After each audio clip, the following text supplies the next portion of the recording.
Hello everyone, this is Al Fadi and welcome back to this new series that we are taking a deep dive through in order for us to unpack the many problems with the different canons of the Quran, but more so to talk also about Muhammad, the real Muhammad. Did he exist and where did he come from? But in order to do that, of course, we want to lay out a lot of basically foundations for that particular topic. So that's why we've been going through the history of the Quran. We're talking about the different canons of the Quran.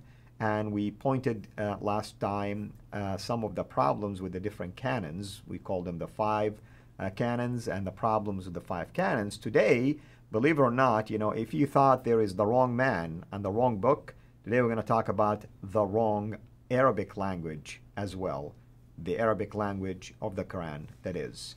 Dr. J, what is it that you want to share with us concerning the language of the Quran this time? Well, we've been looking at the Quran and we've been looking at the traditions before that. Now we're going to actually delve into one of the real problems concerning the 7th century Arabic. This is something that's only been coming out since about 2018, where Al-Jalad wrote his book on this, and then Mark Dury, Dr. Mark Dury, who you know very well, has moved on from there. Dr. Mark Dury got his doctorate in linguistics, so he understands this perfectly. And he's saying, isn't it fascinating? Let's look at the slide and you'll see why. Let's go up and take a look at there you're looking at Arabia there on the map. Fascinating when you look and you see what the traditions are saying. They all say that everything happened right here where the green rectangle is. That's the Hijaz. Hijazi language, Quraishi, let's call it maybe. And that would be the area of Mecca and Medina, and that's where Muhammad lived, supposedly. That's where he grew up. That's where he learned his language. That's where the Quran was revealed. And we've said this over and over again. The Quraishi dialect would come from that green rectangle there. Right. That's fine until you open the Quran itself. When you open up the Quran, and you've read the Quran in Arabic, there it is in Arabic, and if you take a look at all of these qira'ats, they are all in Arabic. That's right. But there are some problems because the Arabic in these Qurans and here do not come from that area that's on the map there. How so? Well, what they have found out is these Qurans, and there are four major reasons, and I'm going to let you unpack each one of them one after another because you're the Arabist, you're the Arab speaker, you're doing your doctorate in this area, you're a native speaker. If I start saying this, I'll look foolish. So let's look at the first one, and that is what we know as the i'rab. The i'rab are unstressed inflectional short vowels marked with diacritics known as the i'rab because they were characterized of the Bedouin dialects. But what Bedouin dialects? Look at that red rectangle. That's where these Bedouin dialects come from. When we're going to talk about the inscriptions, all these rock inscriptions, and when we look at these rock inscriptions, they all come from that part of the world where the red rectangle is in the 7th century. And you have people like Ahmed al-Jalad actually are doing a lot of work on this in this field. And that's right. And he's noticing that they have the tar marbuta. What is the tar marbuta? Explain that to people. Well, basically, as you can see, it looks like, a round shape with two dots on top of it. And it's kind of like an ending of a word. These are all speaking. Endings. Exactly.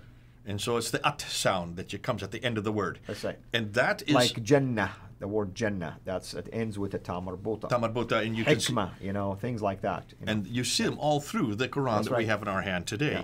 This is not found in any of the Arabic that would have been in the Hijaz or any of the Arabic that would have been south. We're going to get to that, what Arabic was there at this time. Hold on to that. Let me show you another example that you find all through your Quran, and that's the Alif Maksura. What's the Alif Maksura all about? Alif Maksura, basically, it sounds like Alif, which is kind of like when you say Ala, right? It sounds like you're putting the letter A, or maybe you're extending, right? And you're extending your voice, Ala. But you don't write it with an Alif like the traditional Alif, which is like a vertical line. You write the vertical line as weakly a little bit. That's why we call like it an Maksura, meaning like it was bent. Like a backwards bent S, so it'd be like a two symbol. Right. And this, well, actually, no, it's S-shaped. It is S-shaped, and it's always at the end of the word again. So this is another one of these unstressed final vowels. And then we have a fourth one that Jalad brings up, and that is the definite article. What's the definite article? That's a prefix, basically, at the beginning. This is like the letter, the definite article, the, or in the Hebrew, ha, H-A, we write in English. Here, when you add al to something, it becomes defined like al-Jannah, the, basically, heaven. So now you're defining it that way. In the Hebrew, ha. Right. Like ha, theos is the famous one in Exactly. John 1:1. Exactly. Now, if this is the case, these are found, and you have seen these over and over again, these are found in the Quran, these are found in the Arabic that you use, these are found in the Arabic that is well used all through the Quran, right? Yeah. So far, so good. Until you go back and see what was existing in the 7th century at that time. Because according to everything we have seen, and this Jalad is bringing this up, the Arabic that existed in the 7th century is not that Arabic. The Arabic that exists in the 7th century is Sabaic Arabic. Which is Saba'ian, from the kingdom of Saba down south, which is modern-day Yemen. Yemen and Oman, that area, Yeah. what known as the Hadramat area in the southern part of the peninsula. Basically where you see that big red square is there on the map. That's the Sabaic Arabic. If the Quran had been written in that Arabic, it would not have had the Tar Marbuta or the Alif Maksura or the definite article, because those don't exist in the Sabaic Arabic. Okay, so let's unpack it for people. Linguistically speaking, the presence of these features, linguistic features, indicate yet again a northern origin, not a southern or at least Hijazi origin. And that's why the conclusion is the Quranic Arabic, the Nabatean Aramaic, existed 600 miles further north, while the 7th century Arabic of the Hijaz, Sabaic, from the Sabaeans, coming from the Yemen area, would have accommodated the text of the Quran had it been used, eradicating the Qira'at problems later on. What are we talking about there? We mentioned this in the last episode. The Sabaic Arabic actually does accommodate, has always accommodated the 5 dots and the 3 vowels. They already accommodated the diacritical marks. They already had the vowelization written in them. But when this book was written, we do know the earliest manuscripts, we have them, they're on file. You can go to the Topkapi Museum and see the Topkapi. You can go to to Paris and see the Petropolitanus. You can come to London and see the Ma'il. You can go down to Cairo and see the Husseini. You can get out to Sana'a and see the Sana'a. You can go to Uzbekistan and see the Tashkent, the Samarkand. These are the 6 major manuscripts. They do not have dots. They do not have vowels. The earliest 7th century Nabatean Aramaic did not have dots and vowels. They just had 16 consonants, proving that this Quran could not have been written in Sabaic Arabic. Otherwise, they would have all the dots and vowels written in them. This Quran, with the Tad Madbuta, Alif Maksura, the definite article, the al, all of them that are included in it would have been written up in the north, about 600 miles further north. Right. And that's why we need to be careful. This is something that Muslims are not aware of. This is something we know that is new. It's research. It's just been out in the last 2 years. This is brand new. And that's why it's, again, placing the Quran too north and too far distant. Not only too far distance in distance as far as miles, it's also too far distance in time.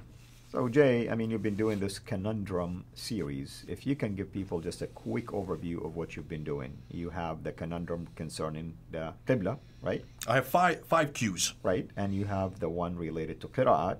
There's the other Q. You have one related to the coins, which is... There's the other Q. We forgive you. I know, I don't know how to spell. But then what are the other 2? And then the Quran itself, the Quran manuscripts. Right. And then the quest. And the quest is what we have been going, and this whole series is that last one. This whole series is the quest for Muhammad. We're trying to find him. And you have that character, what is his name? Where is Wali? You've seen those things? You're trying to find Wali? Right. Well, we're saying, where's Muhammad? We're trying to find him, and we cannot find him anywhere. When you look at all the coins, you can't find him. When you look at the manuscripts, you can't find him. When you look at all the inscriptions, you can't find him. And now when you look at the Arabic, you can't even find him. So when you deal with the Quranic manuscript, do you address these grammatical issues and linguistic issues as well? No, I let you do that because that's your area of expertise. You're the expert. I'm just sitting there and quoting what you guys tell me. Yeah, because that could be another conundrum in and of itself. I mean, that's a whole nother one that we're going to be coming up with because we haven't really got into the manuscript area yet. Dr. Dan Brubaker is the expert on that. He's the one that spent the last 10 years.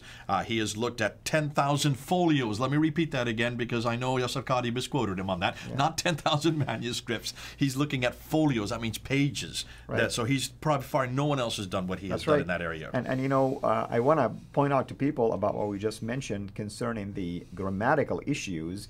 The reason why scholars like Al-Jalad, for instance, whom I have a lot of respect for his research, can tell you things like that this is Sabaic or Nabatean, because they look at rock inscriptions, actually, that date to those days. This is how they examine. It's not like just a manuscript, not rock inscriptions that are either south in Yemen area or surrounding area, or Hadramaut, for instance, or in the Nabatean area. So this is how they know the difference, linguistically speaking. And those are evidence on the ground from the century that we're talking about, not from the 8th or 9th or 10th century. These are 7th century pieces of evidence. That's right. What should we expect next time?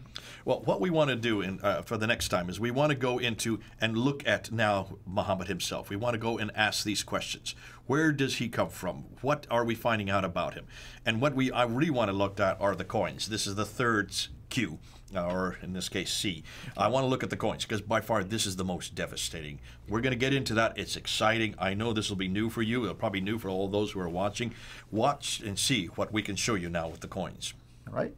He said, you heard the man. He said, watch and see. I'll tell you, come and see, because when you do, you will be able to enjoy the rest of this series. Until we meet again next time, have a blessed day.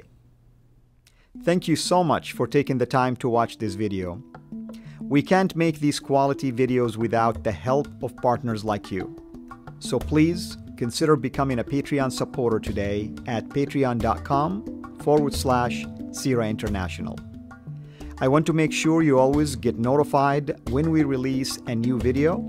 So please click the bell to be notified, and of course, make sure to subscribe to this channel. If this video was helpful to you, please click the thumbs up. Thank you.